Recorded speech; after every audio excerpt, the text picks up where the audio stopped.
Hello, Fight Insight fans, viewers, and listeners. I'm your host, as always, Timmy B. And with me today, I've got a special guest co-host, Mr. Chris Martinez. Chris, hello. Hey, Tim, how you doing? Good, buddy. How are you? On today's episode, we're going to talk about a bunch of things. We're going to talk to, hopefully, a young woman ahead of her Bellator debut in Milan, Italy. We're going to talk about Bobby Green doing drugs accidentally. We're going to talk about someone risking their life for $10,000. And we're going to talk about how there's a certain UFC fighter who definitely owes me $500, Chris. Now, before we start the show, guys, like, follow, and subscribe to us as you always do on whatever platform you're hearing or seeing us right now. Please hit the subscribe, like, comment, all that stuff. It really helps us get noticed by people that don't already know about us. Chris, let's get started with the show, my friend.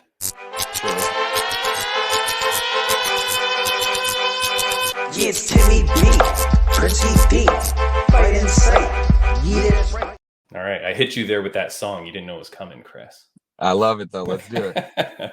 Chris, thank you for coming, man. Thank you for joining. My co-host for the day ended up having to call in sick. So for those of you that liked Reggie last week, she will be back next week, and we wish that she gets better soon.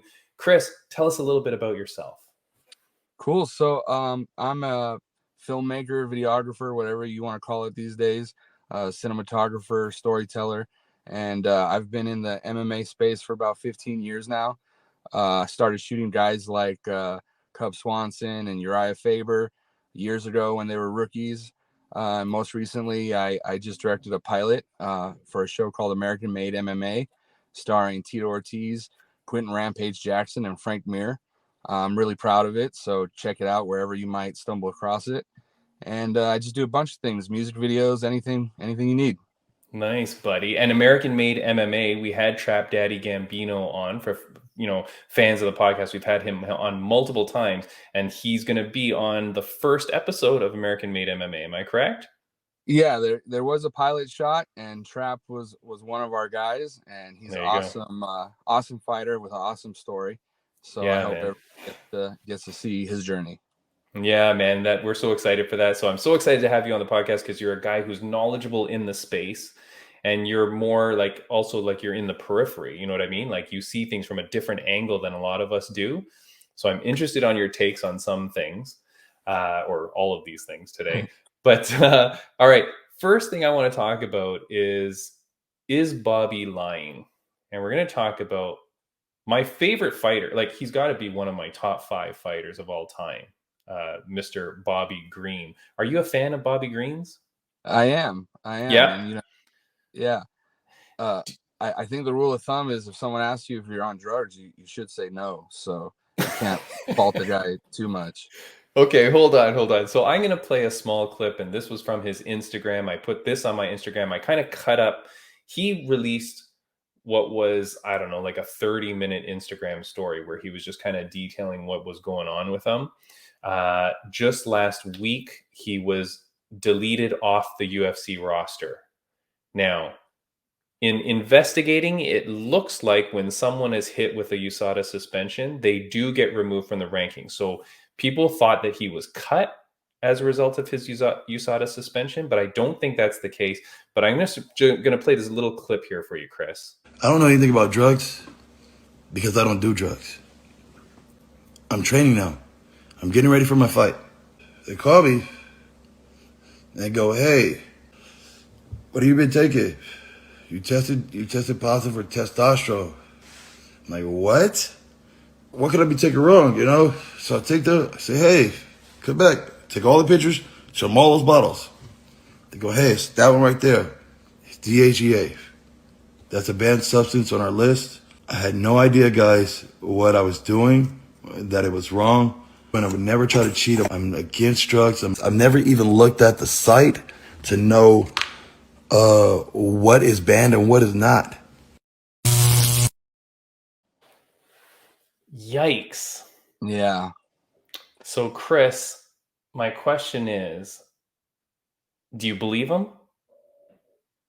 I mean, he's claiming that he didn't know better. So, I mean, it's hard to say if that's something you believe or not. But I mean, that last line is what doesn't sit right. If you're an athlete and you're doing this at the highest level, I mean, it's your job to look and to know, and you shouldn't be putting anything in your body that you don't know what's going on at that level, so it's tough to say, but I mean, we've heard it on this podcast. You've heard it on other podcasts. You've heard Dana White talk about it. You've heard, the Golden Snitch talk about it. Everybody, they say anything you're going to input into your body, call USADA. We're here for you. We will tell you if it's okay. Even if it's an over-the-counter protein powder, like if you just go like, oh, I'm going to get, GNC's generic protein powder, you call them and you say like, hey, is there any problem with this protein powder? And they will tell you. It's right. crazy. It's crazy to me that one of the best lightweights in the world has never looked at the USADA website. Like he just never looks. I know. So what happens to him from here? What's the process? Well, so here's kind of the BS is that he pops for it. He pops dude. I mean, if you believe his story, which I have no reason to believe he's lying, because the guy, I mean, if you watch his Instagram, he's a very real dude. His life seems kind of sad. I hate saying that, but like he always seems like he's kind of like with girl troubles or just life troubles, But he essentially says he bought it over the counter. He didn't know when the guys said he bought for something. He showed them everything, and then they said, "Oh yeah, that's the thing." Like they right away they recognized the bottle and said, "Well, you can't be taking that." And he goes, "Oh crap, I didn't know." But Mm, they backdate his suspension to when he got, I guess when like they did the blood work or whatever. So it ends up being a 6 month suspension, which is backdated to the date of the thing. So in reality, the suspension isn't that long, but it just taints your yeah, career. You know what I mean? Like you never want to be known as that guy that got hit for that. You've been around here's a question for you. You've been around fighters, you're behind the scenes, Chris. yeah, When I type stuff online and I go, ah shit, that sucks. I'm sure Bobby did it accidentally. There's a flood of comments that will say all these fighters are on stuff. Every fighter is on drugs. Every fighter is cheating. Chris, confirm or deny that? uh I don't think every fighter's cheating, but I think it goes to show the amount of pressure these guys are under, that if someone as talented as these guys are still looking for an edge, still looking for over the counter stuff to give them extra help training and stuff, there's no magic pill that's going to make you an awesome fighter. They got to go in there and handle business, but look at what lengths they're willing to go for that just extra edge, and someone like Bobby gets probably caught in the crosshairs. He wasn't trying to cheat, but he was still, not just eating his Wheaties and drinking water and saying his prayers, So Yeah, it's he's tough, not man. he's So I know Tito had an issue with his last fight over, something that was prescribed to him, to help him sleep, and he makes sure everything is by the book, so yeah, it can happen, but it's probably a tough sport to be in, and sometimes life is tough and sad for these guys. It's not always fight night, and it's not always a win, and it's not always a party. They're training hard, they go through everything we go through, but they have yeah, everyone watching them, win or lose. So yeah. um I hope he bounces back. I hope everything gets straightened out. Yeah, man, it's tough for the dude. Like, I love him, and I hope this doesn't, derail him. I hope this doesn't like depress him or anything like that. I hope he's just able to focus, train, and then get back to it and come back, kick some ass, get another performance of the night. Like, I love Bobby Green. You know what I mean? And Yeah, it really seems like he did it accidentally. But I did just want to put it out there that, God damn it, look at the website, Bobby. yeah, And definitely. like, that's insane. Look at the website, make sure, check everything, call USADA, call whatever. Like for any fighter, if you're in this, figure this shit out. You know what I mean? You cannot be making dumb mistakes like this. Like that's Yeah. crazy. It Uh, goes for anybody who's running their own business, man. Make sure you get things in writing. Make sure you do your homework, because if it's your business, it's your life, and it's your job to make sure you're doing what you're supposed to do. yeah, that's right, man. Very, very well said. Yeah, 'cause it's just a lesson for life, right? Lesson. Like, We've all been there. We've all yeah, messed up yeah, at work, and then later said, "Man, I shouldn't have done that," or I could do better next time. So we're all yeah, human, yeah. man. Exactly. Now let's go to a guy who literally cheated his way to a UFC title and, was essentially unrepentant for it. Never really cares. But we're talking about Mr. TJ Dillashaw. He fought last weekend at UFC 280. Chris, my parlay was all hitting. I Oh was man. I was on the verge of making, big money. And then TJ goes out there and his arm falls out of the socket on the first takedown, which was not like a heavy slam to the arm or anything like that. Like it wasn't, I don't want to take anything away from Aljo, but that arm popped out because it was going to pop out. I'm going to put a little clip up here of Dana White. This is what he was quoted today on MMA Junkie as saying, Dana White says, I had no idea that's a problem. He was in great shape. It's not like he came in out of shape, looked like he was injured or whatever, but that's something he should have told us. In the post-fight interview, TJ Dillashaw says, my arm popped out of the socket 20 times during training. He never tells anyone. He says that he told the ref before they went out to fight, hey, my arm's going to pop out of the socket. Don't stop it because of that, because I'll just pop it in later. Chris, your thoughts and comments on TJ's choice to fight here with this injury? The little snake in the grass, right? Son of a TJ gun. Yeah. messed you up on your parlay. How many people bet on this guy thinking he's coming in ready to fight? It's one thing, hey, it's always a pick 'em, right? But if you're that injured, you're essentially screwing over so many people that bet on you because they think that you're going in there honestly to compete. There is no way this guy thought he was going to win that fight, right, Chris? Man, I don't know. I mean, he was in shape and he was working hard and he did look great. And um, I'm friends with Frank Mir, and I heard him talking about when he did a boxing match and he had a messed up shoulder. He didn't go into it thinking he wasn't gonna win. He thought he was gonna find a way to get the job done. And so it's weird. I don't necessarily think TJ didn't think he could win, but I've also heard every fighter through their camp gets hurt. They all go into the fight hurt from camp, and they're trying to provide for their family. Betters, the game, and fans and everything. But I mean, you got a job to do. Tomorrow's a job, and you hurt your toe tonight. You're not going to tell the boss, "Hey, I can't work." You're going to show up.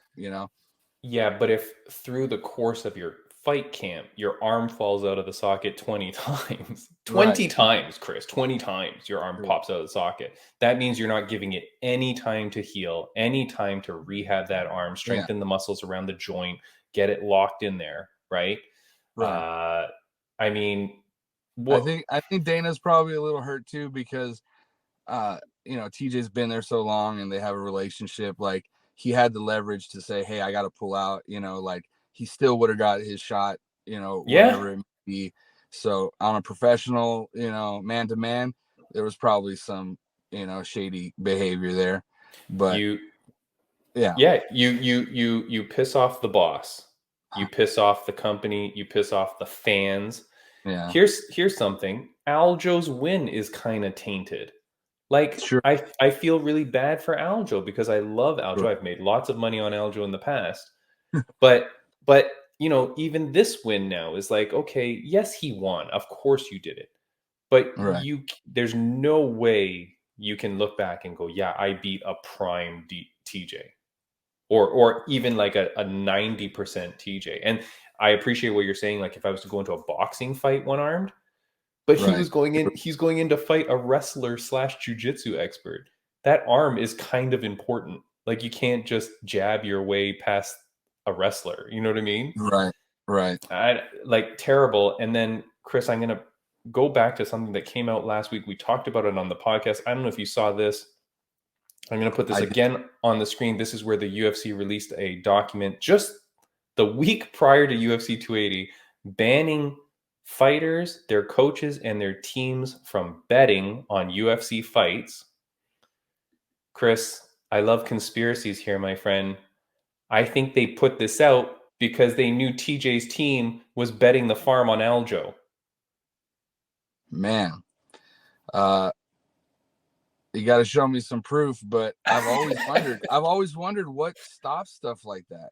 Like, I'm man, this is a wild sport, and its grandfather is like, professional wrestling and these sports that are mixed with, politics and backroom deals and boxing's history. It's like, how are we supposed to believe that doesn't exist in this, new world?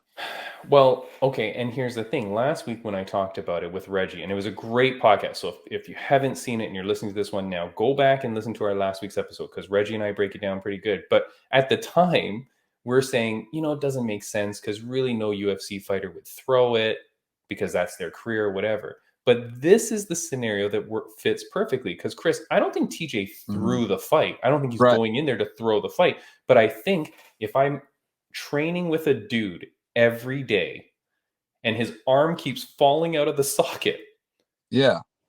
I would then have the knowledge to go, wait, and he's still going to fight Aljamain Sterling? Hold on, let me go place a Right. bet. Like Right. that's where you're talking. Like you've got insider knowledge then to go like, okay, TJ's arm keeps falling out of the socket. I'm pretty convinced this guy is going to lose. I'm not saying anything was unbecoming. I don't think TJ did it on purpose. I don't think he lost on purpose. But I think anybody in his inner circle would have known that the likelihood of him winning was so minute with that kind of arm to the point where you're telling the ref right before the fight, hey, my arm's going to fall out of the socket. I think then that this is why this friggin' betting thing comes in. Like, what Yeah. are the odds that this would come in at this kind of time? That's so coincidental, if not. Yeah. I mean, if we're still giving Pete Rose a hard time, I don't think fighters in their camps should be able to participate in, the gambling side of things. Yeah, and so they did raise it to Dana after. I think it was post pay-per-view. I think there were some members of the media that asked him about this and stuff like that, Right. and Dana said, "No, this is hey, we're a professional sport, blah blah blah. Like we can't be doing that."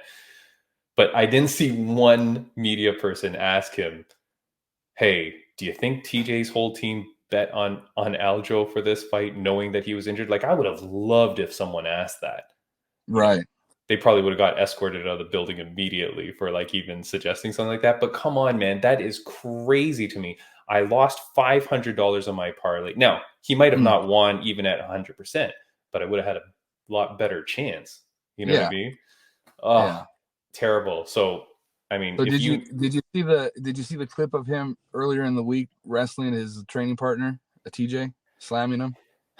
yeah, I did see that. So you think that was them trying to cover up the shoulder and show him, being a little dominant?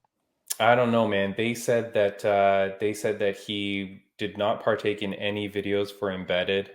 I don't know. I Mm-hmm. didn't watch Embedded for this pay per view. So, but they said he didn't partake in anything for Mm-hmm. Embedded. He was very hidden away. Didn't take part in the open workouts. I think maybe or something Mm-hmm. like that. I don't know.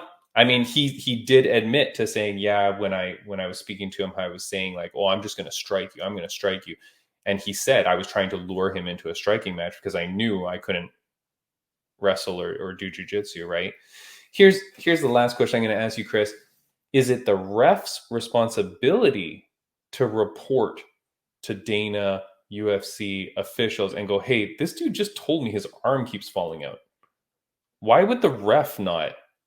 What is the ref's responsibility in that? Would you know that? I've been back in the locker room when the ref is there, checking out the fighters, and Mm-hmm. seems like there's a bit of, you know, confidence between fighter and ref. I've never seen anything, unethical, but there's certainly time for people to say things under their breath and, uh, get a little understanding between each other. So I don't doubt TJ said that. I don't doubt the ref, acknowledged it. And I mean, Because the ref if saw it, there, the ref saw his arm pop out, and I was surprised that the ref didn't even at least put a pause to the action. who was Oh, the ref? Was it Jason? Who was the ref? I don't know. I can't Yeah. remember. I want to say Goddard, but I don't think it was. I don't know. Okay. All Either right. way, Yeah. either way, I'm surprised that the ref knew, and then I'm wondering, like, okay, is Dana going to admonish that ref and go, hey, dude, if you hear shit like that in the back, you have to tell us, because that's the safety of the fighter. Can't let a Yeah. guy go out there with one arm. Like, that's ridiculous. Yeah. And what So are you going to do right there? What was he supposed to do? I don't know. Like, I yeah, think the ref has to go tell someone and go, hey, look, this guy, his arm keeps falling out. He just told me it's going to keep falling out. And he told me to not stop the fight when his arm falls out. Like, what do you want me to do? Like, I don't know. There's got to be some sort of governing body that's going to help him make a call on that.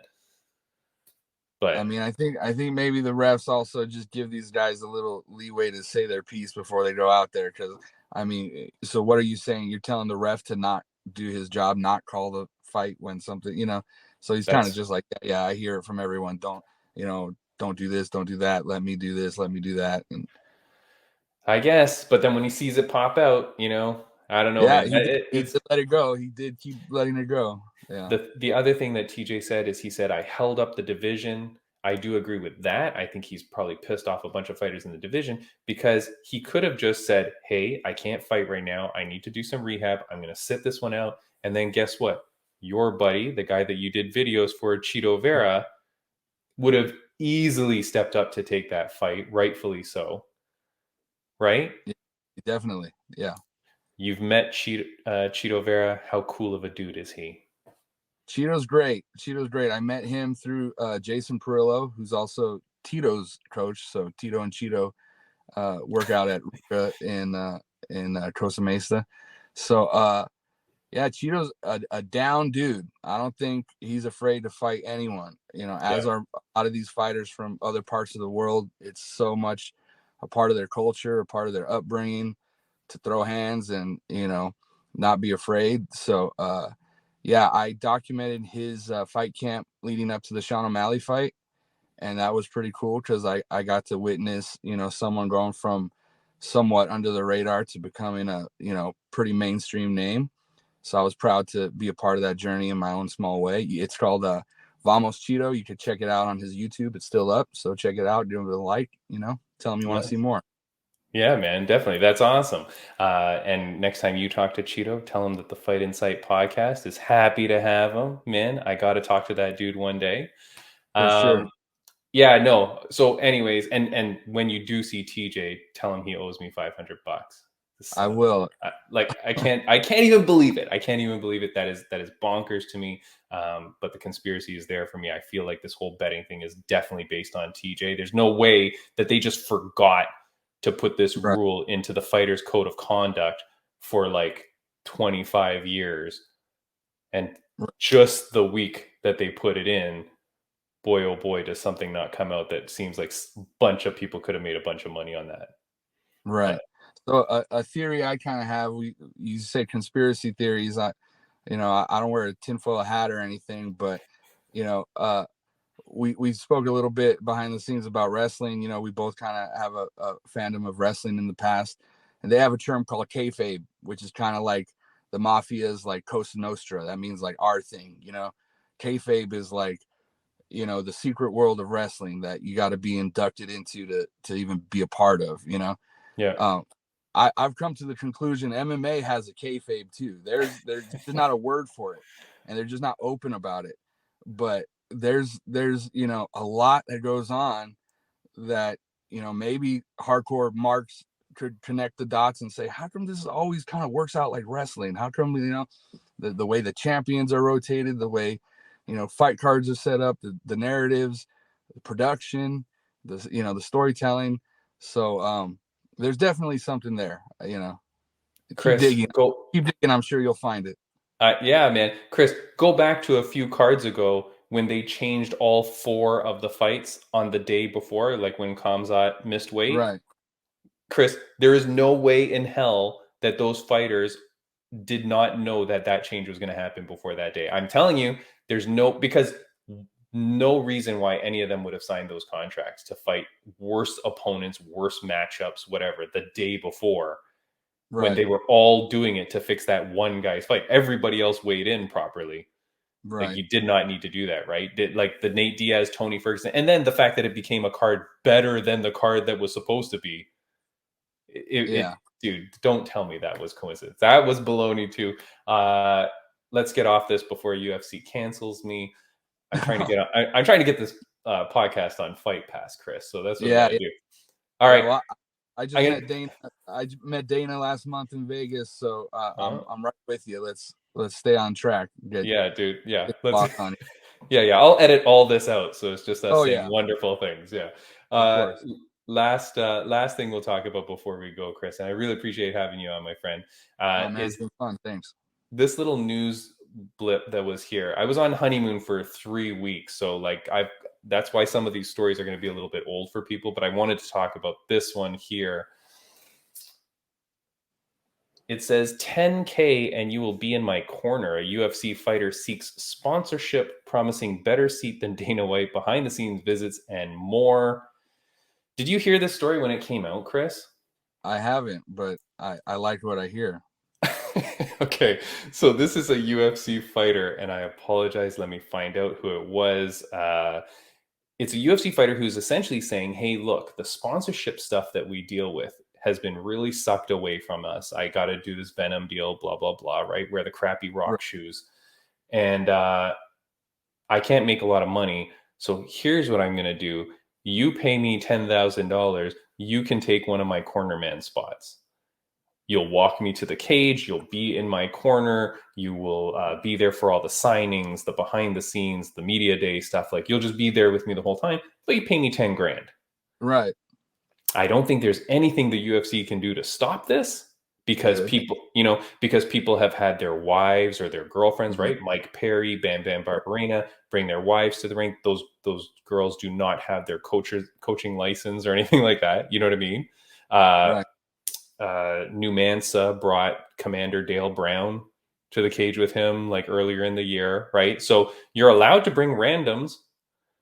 So what do you think about this, Chris? You're going to auction off your spot of your cornerman. Well, I have been a random before. Okay. So before this was mainstream news, your boy Chris Martinez did it and kept it under the radar, because the last fight I covered for Tito, even though I was close with Campbell McLaren, the promoter of Combate Americas, there's still rules, so I wasn't one of the official production guys. I was one of Tito's guys. So when it came to me figuring out how I was gonna, be cage side, be in the cage, it wasn't working out my way with the promotion. So I said, Tito, you got to do something. And they gave him, I don't know how many wristbands for coaches, and he slapped one of those bad boys on me, and that was all she wrote. Dude, that's awesome. That's so funny. And then you're the corner man, but then you've just always got your camera on you, which hey, a bunch Yeah, of them do anyways. right. And so, Tito choked out Alberto Del Rio in the first round, but had there been a round two, I would have been in there with my camera. I would have been, all up in it. So definitely I would say my guy has a great idea, but he should make it an auction starting at 10,000, or he needs to raise the price next time, because depending on the card you're on, depending on the fight, the location, that's a $10,000 experience easy for somebody. And 10,000 might seem like a lot for us normal people, but trust me, there's people out there that's just a night out, Yeah. and they're Yeah. still going to take their private plane. They're still going to eat. They're still going to, get hotels and stuff. So 20, 30, let's keep it pushing. I like this. I think more fighters should do stuff like this. I like it, Chris. The fighter in question is Mike Davis. He is Mike. a UFC fighter. He's on a 3-fight win streak. Most recently on October 1st, he beat Borshev. He had a fight at the night 2 fights ago. Yeah, he's a featherweight fighter. I believe featherweight fighter, lightweight fighter in UFC. And yeah, man, dude's a good guy. We actually have him scheduled to come on the podcast. So I'm going to talk to him, about whatever fight he's got coming up, but definitely going to bring this up. And Chris, I'm going to now tell him, don't short yourself out on the 10K. Not at all. Not at all. And, Yeah. it seems like a great idea. I know fighters have always complained about, getting their shirts taken away where they can't wear their sponsors. And this is an awesome way to substitute that. Yeah. Now, I don't know. It's funny because that article came out and then he last fought on October 1st. and he won. So wait a second. I don't know if this article now, if he would have then had the guy come out already. I Well, think maybe. so. Yeah, because this article was September 25th. So that must have been for his October 1st fight. Anyways, I'll find out, dude. We're going to have him on the podcast and we're going to figure out and we're going to see. So hopefully he made an extra 10K, but also all the free press he got, because we're all talking about, this gimmicky Exactly. thing. That's kind of what, if I could stress to fighters, not to step out of who they are as people, but that's part of the game. That's the biggest part of the game. Yeah. Is making yourself known outside of just your fight, because when it's all said and done, you're only going to fight, so many times in your life, and you got to stretch your name and your brand way beyond that to live the rest of your life. So Exactly. good for him, and everyone else should follow suit. Yeah, we say it here on the podcast. We had Ashley Evans Smith on the podcast, and she reiterated something Dana White said, which is, being in the UFC is not a career; it's an opportunity. And so, similar to what you're saying, yeah, you got to leverage all these opportunities. You got to make the most of your time here, your limited time, and leverage that to grow something greater beyond this. So, yeah, good on Mike Davis, man. I can't wait to talk to him. Chris, we're just about out of time. Hopefully after this happens, we're going to transition into my interview with the butcher's daughter, Manuela Marconetto, from Italy. She's a fighter that's fighting in Bellator at Bellator 287, I believe, and I might be saying that wrong, but very excited to speak to her. Chris, I do want to say a little friends of the podcast update, which I normally do, which is just to talk about some fighters that we've had on and how they've recently done. We had Jenna Bishop on. She's a multi-time world champion jiu-jitsu fighter. She's fighting in LFA. She fought again last weekend. First round victory, first round stoppage, 4-0 now for Jenna Bishop. Wow. So she is on track. I know when she was on our podcast, she said her goal was to get on Dana White's Contender Series, dominate someone there, and then make it to UFC. I don't think she even needs to go on Contender Series, to be honest, but fine. If UFC wants to do that, do that. Otherwise, just sign her now, UFC. She's ready, 4-0, and she's kicking ass. And I do want to give a shout out to the RageWorks podcast network out of New York City. Those we're on that podcast network. So that's at rageworksnetwork.com. So check them out for a bunch of other podcasts as well as ours, which is featured there. And Brodo, if you want some edible cookie dough, check out brodo.ca. You can save 15% by using the code FIGHTINSIGHT. So that's some good stuff, Chris, if you want some Brodo. edible cookie dough. Brodo, it's awesome. It's lots of protein, stuff like that. Chris, before I let you go, my friend, is there anything that you wanted to say to any of the fans, viewers, and listeners of this podcast? Just thanks for having me. You can follow me on Instagram at Super Heavy Chris. I make cool content, music videos, MMA stuff. If you need anything, give me a call. Scott Coker, Dana White, hit me up. I have a lot of ideas to expand on what people are already doing. I know everyone got their crew, got embedded going on, but there's more to do. So give me a call. I ran into Dana in Vegas and we had a good talk. So I hope I'll be seeing him soon. Nice, man. Good luck to you. Hey, man, your stuff that I've watched has been fantastic. The quality is top notch, like very, very well done. You've got like good fighters behind you, good people around you. So I'm glad for that. Any friend of Trap Gambino's is a friend of mine, Chris. So there you go. And I hope to talk to you again too, man. Like keep in touch, and we'll definitely stay in touch and do some more stuff together as well. And thanks for coming. Thanks. Anytime you need me, I'm here. Just give me a call. Thanks, brother. Thanks so much for coming on the podcast. I enjoy it. Guys, check us out as always, and we'll see you soon. Thanks, Chris. All right. All right, guys, here we go. So we are very happy to welcome our guest today. She is a young prospect with a pro MMA record of 3-1 who next fights on October 29th at Bellator 287 in her promotional debut. Born and raised in Italy, where I just spent my honeymoon. It is beautiful there. She now trains at GB Top Team in London, England. Ladies and gentlemen, please welcome to the podcast. She is the butcher's daughter, Manuela Marconetto. Hi, hello, good evening, everyone. How are you? Hi, Manuela. How are you today? I'm good. Thank you. Thank you so much for joining the podcast. Your hair looks so cool. It is way different than any of the photos that we were posting about you. Is it? Yeah, to be honest, you will see me each time with different hairstylists. So Yeah. I just like to change Yeah. frequently. No, no, it looks good. Now, like I said, on October 29th, you're fighting in Bellator 287. First time with Bellator, you're fighting in Milan, Italy. How exciting of an opportunity is this for you? Well, I mean, I'm very super excited.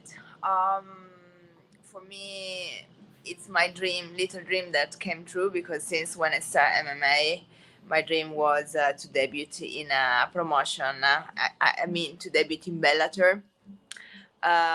So for me, it means everything. And then plus, I say, right, I really want to debut in the Bellator by age of 32, and then it happened. So I'm just so happy. I'm grateful for it. No, that's amazing, Manuela. And can I ask, you're saying that you're super excited for Bellator. Why, can I ask why you would say super excited for Bellator and not maybe another promotion? Why was Bellator always one? Is it because they're often in Italy? Not really, because well, obviously in MMA there's a very big and good promotion outside of Bellator, but because when I started MMA, I really wanted. I don't know. I was very obsessed with Bellator, and it happened. So for me, main reason why I'm very super excited of it, and that's because. It's gonna be in Milan, and literally 5 years ago, almost six, when I done my pro debut. That by the time I haven't had I haven't got experience because I wasn't trained as professional, honestly. So I can say that I'm professional now after 5 years that I'm training in MMA with a professional team, and.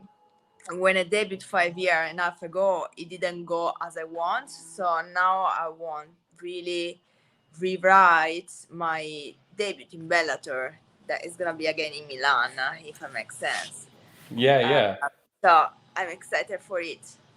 No, that's so beautiful, Manuela, and I'm so happy for you. I know when we said that we were going to have you on the podcast, we had Jenica from Palace Athena, where you had one of your first pro win was with Palace Athena Yes. Out in Calgary, Canada. Jenica says you are the nicest person. She says I am so happy for her. She's such a lovely person. She made so many positive comments about you, so that was lovely to hear. The gentleman that runs Eric's Gear.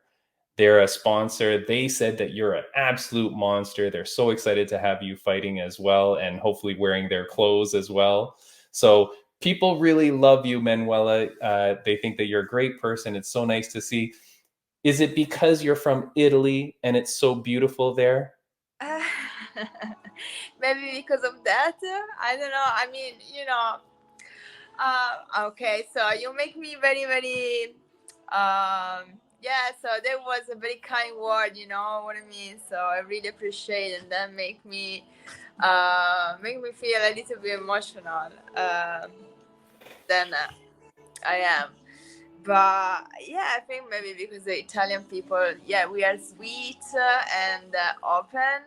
I mean, I'm quite introvert as person, but I think also it's I think it's my personality. So I'm very super chill, and then I think I'm a good person.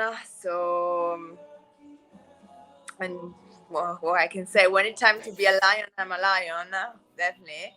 But generally, I'm very super calm and a sweet person, I think. That's great. No, it's nice. And I do want to put like a little photo here. I showed it to you before, but this was when I was in Italy. I mean, it does not get any more beautiful in Italy. I mean, the people there are so nice. It's so calm. I didn't see any gyms there. Is there a lot of MMA gyms in Italy? Well, depends. In the big city, yes. For example, like in Milan, Turin, Rome, yeah, in Tuscany as well. Is I mean, yeah, they are very good. There's a very few good team in Italy as well. Okay, nice. But That's yeah. No, that's amazing. And I know that you're fighting now with Great Britain top team, so you have a fantastic gym that's behind you. Can I ask one question with Bellator? People always get mad at me and they always ask, they people want to know when you're a young fighter going to Bellator, is it I just said about how people love you, but is it hard to find sponsors or is Um, that okay? no, I mean, depends which kind of sponsor. Because, for example, I mean, it's difficult to find sponsor in the beginning. Um, I think just when you are very, very, very super famous and you're very um, known fighter, so maybe it's a little bit easy to find sponsor. I mean, from my little part that I'm kind of beginner in this sport. I found some good sponsor. I mean, for example, it's very important also like the rehab part. And then I found very good guys. They are chiropractor, and then they literally check me every single week. And then they helped me a lot for this training camp, which was amazing because if you need to think that for the training camp, you need to think on your training, food, PT session, and plus, you need treatment on the top. It costs a lot. At least, they help me with that. And in terms of the sponsor, another one is Viva Fitness, which is MS training with electrode. So they offer me like once a week in order to strengthen a little bit more my body in Nice. terms of that. And for a while, I had like a meal prep company, Mhm. but as like someone that maybe help you a little bit financially, especially in the beginning, is very. I mean, it's not common to find someone. Yeah. So do you mind if I ask you then? Because people often get very mad at the UFC sponsorship with Venom and they say like, "Oh, this is way too little money." And like people get really mad at that. But one of the benefits I think is that yeah, but then it guarantees it for them and they don't have to worry about finding a sponsor. So I mean, as a young fighter, are you saying like, yeah, maybe that's not a bad idea because if the company can help me find sponsors, it benefits? Yeah, that would be better. I think if the company finds sponsor for you, definitely 100%, rather Yeah. than maybe find by yourself. And obviously, if it's the company that finds sponsor for yourself, so they take a little bit more seriously. I think they want to collaborate more because they have probably much more exposure. Um, Right. yeah. Yeah, okay. No, that's interesting because I know like I've talked with fighters that are amateur fighters and young pro fighters and then I have, veterans that we've talked to and so I know everybody's kind of all over the place. So it's interesting that you say that when but for you making your promotional debut with Bellator, you're going to kick ass. You're going to do fantastic. You've got the cool look. So after this fight, what's next for you? Well, let's see. So I have something in mind. I mean, I already try to visualize it in my mind. Maybe I would like to fight for something in December. Like I don't know if I don't know it's gonna be with Bellator if they will offer me like another fight contract, or maybe if I can be like a free fighter that can find their own promotion. But maybe I would like to fight for a belt. Uh, Nice. I'm not saying in Bellator because I'm just debuting Bellator. And obviously, they don't really have even my weight category. So, and then to maybe fight like in I don't know, for a belt you need maybe 2 or 3 match before that. But I would like to close the year with another match if I can, and then if I'd be fine for after my this coming fight. Well, So, yeah. no, that's great. Now, for people that don't know you, you're a straw weight, so 115. Yes, 115. I mean, you are very muscular.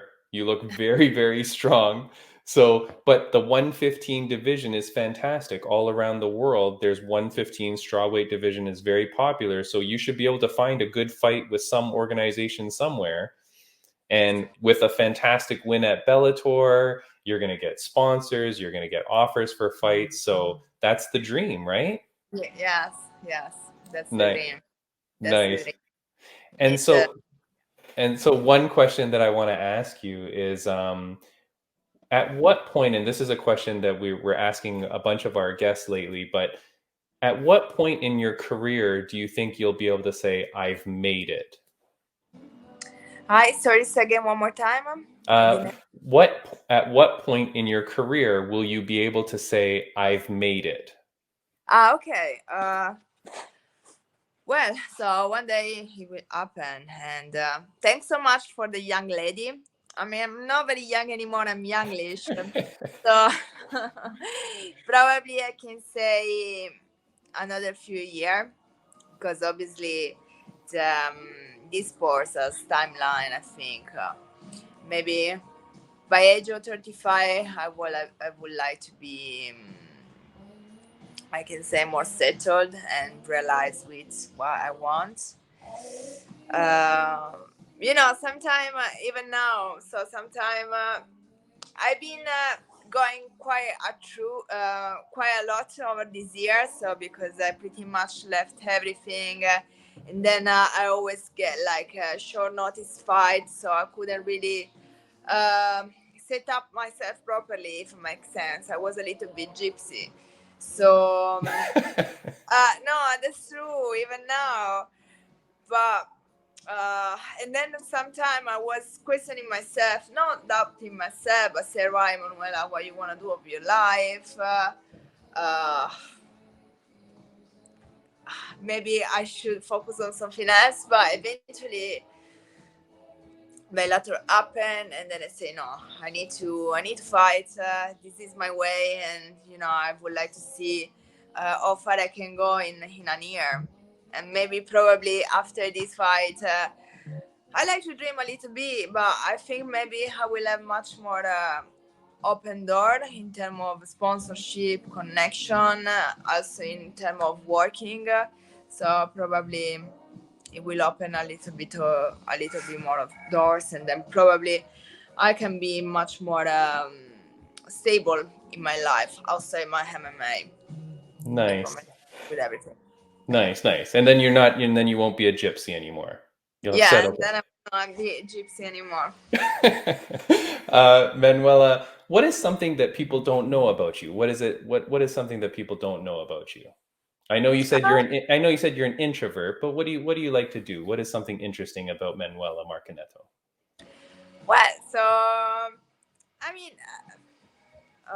why you wanna know? So, in terms of yeah, so as I'm not just a fighter, but recently start to go back to uni as well, because I I study osteopathy.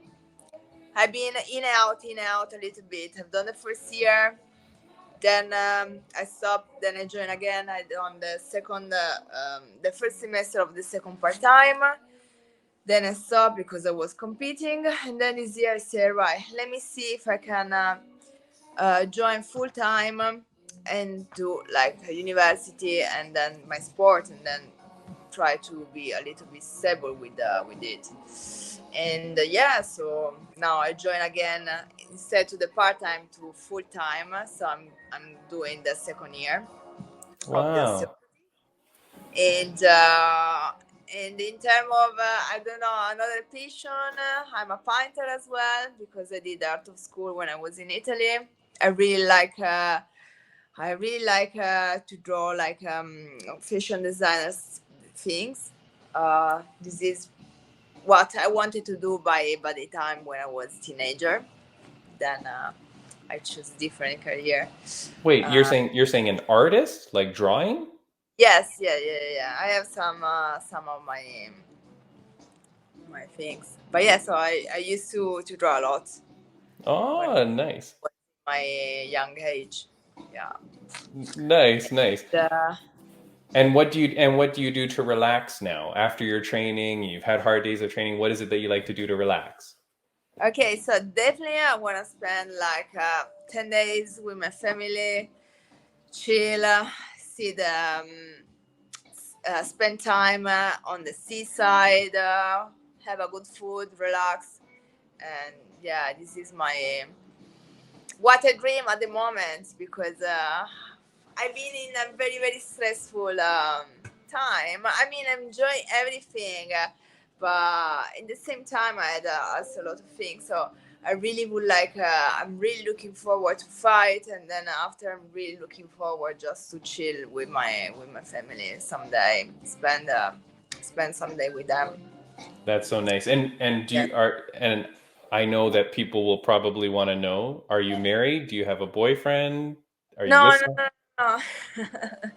No, I'm not married. I don't have a boyfriend. So my last relationship was 4 years ago, almost. I mean, I had something. Obviously, I haven't been single for 4 years, but uh, no, I had no relationship because Okay. this last was a little bit. Um, I mean, I will Hey. see. I will see. Now I'm not thinking as much because my fight is coming, but probably even after my fight, I will ever think about that. But I'm Okay. okay. I mean, I'm not desperate. I'm not No. looking desperately for a relationship, whatever. No, no, no, no. I'm just see. I'm just go with the flow sometimes. But Happy and enjoying your life, Manuela, right? yeah, Yeah, yes. happy and enjoying life. Is last question I'm going to ask you. Your family, are they surprised that you're a fighter? Do they like it? Are they nervous? Are they Um. supportive? Yeah. So all right. In the beginning, like years ago, didn't really. They didn't really understand me, and then they was thinking, okay, Manuela, you should stop to do it. You should really focus on real things rather than it. But now they see me that I'm joined, and they see that I really believe in it. So they start to support me a lot, my family. So they're happy if I'm happy. If I'm Good. That's wonderful, Manuela. And I know I told you before when because we kind of got cut off before, but there was someone that had written in a question, and so I'm just going to ask you to one more time before we let yeah. you go. Jassy2609 said, and this is my Italian at work here. Ciao, hai paura del BJJ della Penco. Okay. Yeah. So if I'm scared about the BJJ of my opponent, um, no. I mean, I'm not scared. Um, I'm well rounded. Um, and I prioritize. I mean, I'm not prioritize. Yeah, I do like training something because I think every fighter has his own style, if that makes sense, and also they prioritize what they want to do. But in my case, yes, I do what I love more, but I also try to balance every discipline. So, for example, if I do 3 time pads, I would do also another 3 time maybe grappling, no gi. So, and then I have a good partner sparring. So I'm not scared. I'm not scared about that. Uh, and say that I'm not saying that I'm not worried or maybe I'm better than my opponent. I mean, I'm very she's very good. I'm happy to measure myself with her. But yeah, I'm not scared. Honestly, I'm not scared. Of course, you're not scared. You're the butcher's daughter. And Manuela, when people come on this podcast, they do very well in their fights. I'm telling you, so many of the people we have on the podcast, they win their fights, they get performance of the night, fight of the night. Well, You're you're gonna do it, Manuela. We have no doubt. So you're fighting on October. Oh my goodness, I'm gonna mix up this up, 29. but October 29th at Bellator 287. Yeah. Everybody's got to go watch Bellator on October 29th. Check out Manuela Marconetto. Gonna kick some butt. then go enjoy time with the family. Manuela, we hope to have you back on the podcast again one day. I know my my co-host Reggie is so sad that she didn't get to meet you. She says all the best and good luck to you as well. Okay, thank you so much. Thank you, Manuela. Yeah, thank you so much. I really, really appreciate, and I'm really happy to be in your podcast. All right. Yeah, thanks. Manuela, you have some cool music in the background playing this whole time too. Like you seem very cool, you know, like you just like relaxing, enjoy the night. Yeah. It's my friend plays. He put this some music and. All right, Manuela. You take care. All the best to you, and we will all be watching and cheering you on, Manuela. Thank you so much. I'm glad for that. Thank you so much. Thank you. All right, take care, Manuela. Bye-bye. Bye. Bye-bye.